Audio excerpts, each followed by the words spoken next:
Episode 137, when your husband is critical of your looks or weight. Hello, my friends. I have another listener question this week. So I'm very excited to get into this. I think even if this isn't a situation for you, I've got a lot of tools that I want to share with you in the course of this conversation. So the listener is going to be writing in, talking about some comments her husband has made about the way she looks and what she's eating. And we're going to get to that in a second. But again, I just want to say, even if that's not, your situation, you're not dealing with that, definitely give this episode a listen, because I think you're going to for sure get something out of it that you can use this week. But first, I just want to celebrate because last night we had our final Q&A call in the How to Glow membership program. So if you don't know about this, guys, it is so awesome. I am having the best time. This is the first time I've offered such a low entry point opportunity for coaching. So I have a lot of people in there who are new to coaching. And I also have people who've been working with me for years and are experienced. And it's just amazing to have everybody together. And we have these live calls several times a month where people can come on and they can get coached. And what's so inspiring to me is to see a group of women who are saying, I'm really not interested in fostering my own resentment or becoming a martyr or just justifying my own situation and why I have a right to be upset, right? Which sometimes we all need to do. Sometimes we're stuck there. That's okay. But this is a group of women who are like, no, I actually want to know what I can do about this. I want to know what is in my control. I want to know what I'm creating in this situation. And it's so liberating. It's amazing because people always say to me, it feels like so much work when you start with thought work, because you're so used to kind of being in that young brain of like, I want to throw a tantrum right now. And then you realize that like, that's actually making your whole life a whole lot worse. And maybe if you go with the other thought of like, this might be something that I can manage, or maybe there's something I could do about this, it feels like work, but actually your life gets so much easier, right? I was just expressing this to my husband the other day. It was like, to me, it's like a person who's like a runner who just isn't allowed to exercise for a month is like me going without coaching, right? It's like, I can't tell you the value of coaching. It's everywhere in my life. It's in the way that I eat. It's in the way that I parent. It's in how I show up in my marriage, all over the place. So I'm just so thrilled to be doing this program, to have these super, super motivated and inspired women inside. And I'm really excited to be launching for February because we've got some new stuff in the program that's super exciting. So if you haven't checked it out yet, kaylalevin.com/coaching.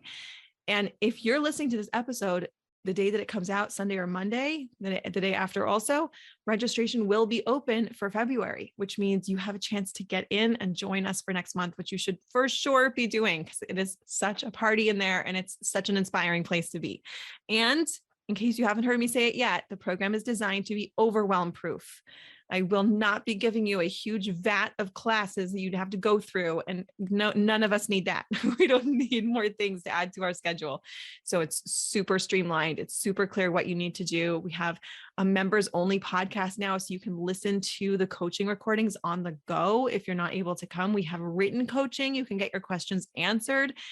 Even if you're not able to make it to the calls or you don't want to come on the call, it's super private. You can get those questions answered and you can also see other people's coaching. So there's just so much. I'm just like, I spent the whole morning working on just improving the program and adding things to the program and just making it come together. And I'm just so thrilled with the way that it's going and with the people who are in it. So, and I'm getting like amazing feedback from them. So they're thrilled too. So we're just all having a party over there, which is great. Okay. So again, if you are not on the wait list yet, kaylalevin.com/coaching. If you're on the wait list, make sure you get that in before we close the doors for February so we can welcome you into our community. All right.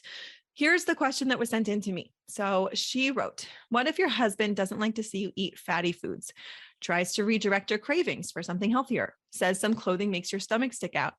How would one go about that? I obviously would love to make him happy, but seems like he's nervous I will get too big. To me, it's super insulting and makes me feel bad about myself. I would so appreciate any tips you could give. Okay, my friends, if you need to take a deep breath, please do so. For many women, even hearing the question is triggering, right? If you have had to deal with body issues, if you've lived in any English speaking country ever in your entire life, probably, if you've been exposed to Photoshopped models, any of these things, it's so easy to go into like almost a fight or flight. It's so easy to go into like attack mode. Like, how could he say that? Right. So I know that's what, like, if there's a part of you that wants me to just rip on this husband right now, take a breath. Let's get regulated. Right. Because we're not trying to destroy any relationships here. Right. And we're not trying to destroy this husband. So it's just really valuable to notice if like stuff comes up for you, right? Based on someone's question who we don't even know. Like, whoa, what was that? I love to like use my triggers as an opportunity to learn more about myself. I love to sort of say that. So, okay, just wanted to start with that kind of process for everybody. First of all, I'm really glad that this came in because there's one thing we don't often talk about on this podcast, which we're going to address a bit, although it's not necessarily the main thrust of this episode. But one thing we don't talk about a lot is how to communicate what are things that you're willing to tolerate in your relationship and what things you are not. So I'm going to circle back, but again, this is not like the main point, but I think it's something we haven't discussed so much. Ideally, what I want you to do, and if you questioner person who wrote this in are also feeling super flustered and triggered, and right, there's a lot of emotions. You said it makes you feel insulted and also bad about yourself. So it's like a lot that's coming up for you based on what we want to just call like, okay, words came out of his mouth and this got me triggered. Right now, imagine if we were to just replace weight and all the value that our society puts on weight and appearance, right, with money. Okay, let's say that girls from the time that they were little were told that they had to be rich and they had to grow up and have wealth. And if they weren't born with wealth, that's pretty embarrassing, but maybe they could get it somehow. They could go to someone and find some wealth, right? So just like to kind of take it into a different place in your brain, because what we've done is we've taken weight and appearance and we've pretended like that makes somebody better or worse, right? We've like conflated value and appearance. This is the problem. People do this with money also, right? So I'm just going to move it because I think money is actually less of a trigger for most people. So what I want you to do is sort of imagine like, so these words came out of his mouth and I got like, someone said to me, I can't believe you don't have more money than that. Right? What came up for me is based on the level of agreement that I have. Even if it's not my upper brain intellectually, like, oh, I really do think that people are more valuable when they have money. There's some part of me that's agreeing. It's probably not a part of me that I put there intentionally. It's probably a part of me that got socialized or conditioned from my surroundings or whatever, or people said things to me growing up and I interpreted them in a certain way, right? But the level to which we respond with feeling bad about ourselves when someone says something is the level to which we agree. There's some part of us that agrees. And that's what I mean by saying I love to learn about myself with my own triggers, right? If somebody were to come in, and I think I've given this example before, but someone were to come in and insult my parenting. So that would be like raw for me, right? Because I'm like, oh my gosh, like my first reaction would probably be, I don't know, I really want to be a good mom. And you know what? Sometimes I mess up and sometimes I don't get enough sleep and I'm short with my kids and it's not nice. And it's like not how I want to be. But then what I like to do for myself is just be like, oh yeah, right. I forgot. I'm a human mom. I'm not like an angel mom who's perfect. I'm a human mom who makes mistakes and I love me anyway. And my kids love me anyway. And we're going to be fine. It's actually fine for my kids to have a human mother. Okay, so we're going to kind of go through a process similar to that. So where I want you to start is with yourself, right? And just noticing what's coming up for me, just identifying it. We're not going to clean it all up in this podcast, but just noticing what's coming up for you, allowing. There's some fear in you about how you look maybe, or how healthy you are, right? It's probably mixed in with some value, very possibly. And just kind of like moving that to the side. Okay. And the way I want you to approach what your husband is saying is to hear, like, is there a fear behind what he's saying? Okay. So he's saying words like, I don't think you should eat those French fries. I think you should have an apple. Let's say that that's what he says. Okay. It just sounds a little bit fear-based the way that it sounds like. It sounds like he's like worried about something. And I would want to get curious, like, what is it exactly he's worried about? Let's be really clear. Just as we women have been socialized to believe that skinny and beautiful is a value, that somehow makes you better, which it doesn't, just in case anyone needs to be reminded, men have been growing up in the same society. Okay. So were the messages directed to them quite as clearly and as sort of targetedly? I don't think that's a word, but were the messages targeted to the men? No, not to the same level they were targeted to the women. But unless somebody helped your husband understand intellectually and like undo all of that work that was billions and billions of marketing dollars have gone into creating an ideal of what's beautiful that's not humanly possible, he's been socialized by that too. And I think this is something that's so easy to forget. We feel like we're the victims. I hear like a lot, for women, it's so easy to feel like we're the victims of all of this marketing and all of the socialization, and men should all be out there and they should just magically know better. They should see the whole thing and they should be the ones standing up for us and thinking otherwise. And I think what's just a bit more of a practical and useful perspective is we've all been socialized. We all got confused, right? And we kind of might need to help each other out. He might need to do the same work that many women have needed to do to break through all the stereotypes and unrealistic and unhealthy approaches to weight and to appearance. Now, the other piece of this is that you mentioned like switching a craving to something healthier. And I think this is another thing that's important to address, which is that for many people, there's like a confusion between health and looks, or basically that it's all bucketed into one place. Right. So, the idea that there's one body type that is a healthy body type versus another body type that's not healthy is truly not necessarily the case, right? There's plenty of people who are horribly unwell and happen to be thin, right? And there's people who are much healthier than them and have, larger bodies. And so it's very easy to get confused. And again, all of the marketing and all those things, that's why we ended up where we are. So again, going back to curiosity, you have to do your own work first to be able to get to curiosity. But if you're able to get to curiosity, which I totally think you can do, is he worried about your health? Is he worried about your weight, or both? Right? Like just noticing like, okay, he's got some worry, which like was kind of implanted in him the same way it got implanted in me. And now he's nervous about it. Maybe I also look in the mirror and worry about my health or my weight or both. Right? Where's this coming from? If you're able to manage an exploratory conversation, which means a conversation where neither party is trying to convince the other, you're just focusing on understanding, and like any agenda is left for another time. Okay, so that's what I mean by an exploratory conversation. I'm just exploring where you're coming from. I'm not going to try to convince you. I'm not going to try and win. We're not getting to any resolution right now, and just understanding is the only focus.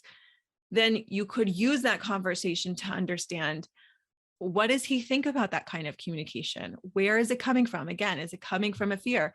Is this a way that he wants to see communication both ways? Like, would he like you also to let him know if he's eating something unhealthy and give him an extra push to eat something healthier? Different couples get to decide what works for them. And I've seen some, especially people who come from, I have family members from Eastern cultures. Yeah, they're really different when it comes to weight. They'll just straight up tell you, they will let you know that looks like 10 pounds you put on. It's like just really different. I can't say that's true for all Eastern cultures, but for sure was with this particular family member.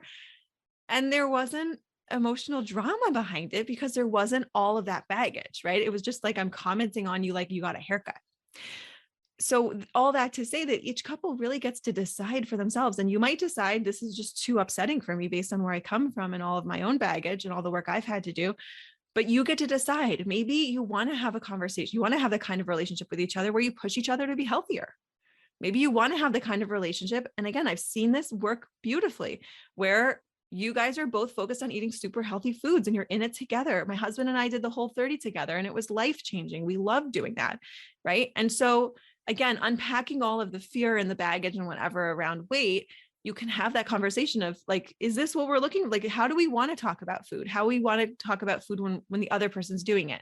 Do you want me to notice what's going on with your weight and your body? Right. Or is this something that we kind of need to keep to the side because we're sensitive about it? And I want to also add to the conversation, there's culture, there's gender, and there's personality. Okay. So meaning boys and girls got different messages generally, different cultures got different messages generally, and different personalities. Of course, you can also say family history and all that, but different personalities just internalized it differently. Right. So based on, who he is and who you are, you get to kind of figure out what's the culture of communication around health and weight that you want to have. Okay. So once you've done these different things, right? So sort of noticing the trigger, owning the trigger, even though the words came out of his mouth, the emotional response came from something about me, something that's inside of me that I can explore, right? Noticing kind of having that exploratory conversation. What's the culture that we want to have in our relationship about these conversations? Making sure that you've unpacked your own stuff about weight and health and all of that, getting clear. What's his concern? What are you worried about here? Then you might decide after you've done all that work that you would like to communicate with him that you don't want him to talk about your weight. That's possible. Okay. I would say this is especially relevant if you've had an eating disorder or struggled with disordered eating in any way, that depending on where you are in your work, and I'm not a therapist, I'm not an eating disorder expert, but in this type of thing where it's super sensitive, right? If depending on where you are in your work, if it's still pretty fresh, this might just be something that has to be off the table for you. This cannot be discussed. Just like if somebody was, let's say, just stopped drinking, right? After having an issue with drinking, they might say, I can't be around people who are drinking. Not that having a glass of wine is a problem, but I can't be around it. It's not healthy for me. And I need to create that boundary for my, like, out of love for myself. Okay. So if you have a lot of baggage and it's been really hard for you and it's something that you really struggle with, it's possible you're going to decide. And I think it's important for all of us to know that in many different places, right? Something might be very hard for us and maybe we want to do the work and work on it. And the best bid for, you want to know if it's coming as a bid for the relationship. Am I sharing this information with him to try and control him and protect myself emotionally? Or am I sharing this information because our marriage will be so much better when he understands? Like, he needs this information about me. And when we create this boundary, even if it's a little hard and it takes us some time to get used to and it's kind of awkward at first, once we've created this boundary, now we're going to be able to achieve a new level in our closeness. Okay. I know I'm going to get a million emails now. Here's my situation. Is this a boundary issue? Guys, get into How to Glow and we'll coach on it. Okay. I want to get on a call with you. All right. So number one, sharing information. Sometimes our marriage just needs information before we have to set up boundaries or have rules or have any, it's just information. He might literally not know what this is like for you. And I don't care if he has sisters, because his sisters might have a very different relationship with weight and food. Okay. So share information. Number two is, if you need to, like, maybe the information's enough and he's like, oh my gosh, I had no idea. Sorry, I didn't mean to say that. Number two, set a boundary. So you can decide that this, or any conversation really, depending on what you need, what's best for you, is simply not an available conversation, right? This isn't a conversation I'll be having. And any conversation that goes into this topic, you will end lovingly and firmly. This sometimes comes up with parents who are critical of spouses, right? So if I'm talking to I'm not the example, but if someone's talking to her mother and her mother starts saying things that she thinks that the daughter's husband should be doing differently, so we lovingly and firmly say, I'm so sorry, this isn't a conversation I'm able to have with you. Do you want to discuss something else, or are we done? I love you so much, right? Loving and firm. Most people will not need this option. I really want to emphasize this. Most of the time when we do our own work, we don't need other people to behave. We're not getting triggered by everything, right? We don't need other people to be different so we can feel better. It's very hard to know that when your equilibrium feels very off and you're very dysregulated and you're constantly getting triggered. But most people don't really need to get to the point of saying, sorry, this is a no-go. But I think the parent criticizing the spouse is a good example, right? If it's creating toxicity in the marriage, if it's creating like you're starting to question your husband and all that, then sometimes that's required. And you might want to speak to a Rav, or you might not need to. I've definitely seen that be recommended and be very valuable for many people.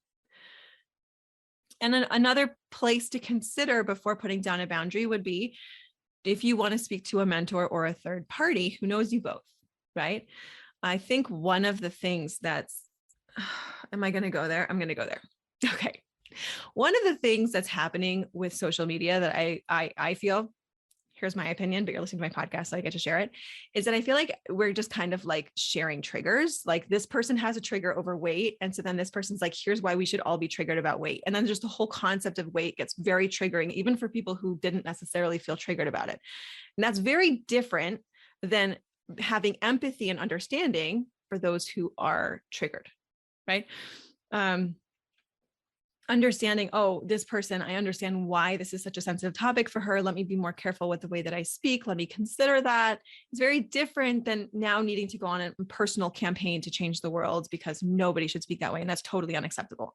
Okay. And I think that anytime we're having a conversation about boundaries, we need to really make sure that we're clear also about like, where did this trigger come from? Is this coming from where I'm spending my time if I'm on social media? Is it coming from my social group? Is it coming from some books that I've been reading? Or is this my personal thing that I actually have experienced and need to work through, right? Because if it's coming from the other stuff, then the solution isn't necessarily to work through all your own drama. The solution might be to decide, like, is this a healthy use of my mental space to be showing myself these things to get upset about? Okay. Hopefully some of you haven't experienced that. I know a lot of you haven't experienced social media. So for you guys, that's enjoy. But, you know, I think that this is very much becoming the culture, right? And so we just want to be careful that we're not adopting triggers that aren't ours. We're not adopting sensitivities that aren't actually ours, and then getting upset with our husband because a man can't talk to a woman about weight, right? That might not actually be true for me. That might just be kind of a narrative that I've accepted based on the conversations that I've been listening to, quote unquote, reading, whatever, watching. And so, yeah. So I just want to give you that one last piece, right? Because the truth is boundaries are super, super valuable, and they can be done in such a loving way that, you know, it can be extremely respectful. It doesn't require you to be prickly. It doesn't require you to be mean. And at the same time, if you're constantly setting up boundaries, then I think there's some work to do that could make you much happier and feel much, much more balanced. Okay. All right, my friends. So that is where I'm going to leave you this week. Next week, I cannot believe, I don't think we've done this episode before. I couldn't believe it because I had like every coaching client came to me over the last couple of weeks. Not every client, but a lot of clients had sick husbands. And all of a sudden I was like, oh my gosh, have I not done an episode on your husband is sick? So I don't think I have, which I can't believe because I coach on that constantly. And talk about triggers. Husbands being sick is very difficult for most women. So we'll be talking about that next week. And again, if you are not inside our program, How to Glow, I want to encourage you, if you have made it before the end of January, you can still join us. And you are still getting founder pricing. Pricing is going to go up, but right now, as long as you keep your membership, now you get to keep the membership at the price of a founding member, which is super awesome. And if you are getting this in February already and you missed that deadline, just get on the wait list and I'll make sure that you get an email that the doors are open and that you can come and join us. And I can't wait to coach you inside the program. Have an amazing week. Hope your husband stay healthy. If not, just know I got you covered next week with the episode. All right. Be well, my friends. Bye-bye.